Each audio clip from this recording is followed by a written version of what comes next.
आजकल के गाना बड़े रंगदार भये हैं और दिल टूटे तो कनेक्शन भिड़ान लगे हैं और गोड़ टूटे तो मैराथन दौड़ान लगे हैं।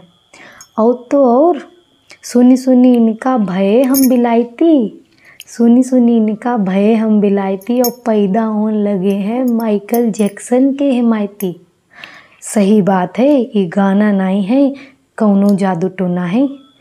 इनको मतलब तो हम सबका नहीं समझ में आता है, पर हम बौराए ज़रूर गए हैं इनका सुनी सुनी। सुनो एक गाना चलो, टिप टिप बरसा पानी, पानी में आग लगी। जरा जाके देखो बाहर, पानी बरस रोवे और कोनो आग लगी है माँ? ना ही लगी। एक गाना है जरा बिसल बजा, जरा बिसल बजा। अब का कौनों को बुलान के लिए बिसल बजान की ज़रूरत है? ऐसे का कौनो सुन ही नहीं। एक गाना है मस्त नज़रों से अल्लाह बचाए मुझे। काहे भाई, नज़रें हैं या पीरी तितैया हैं जो काट ले तो फोड़ा हुई जात है?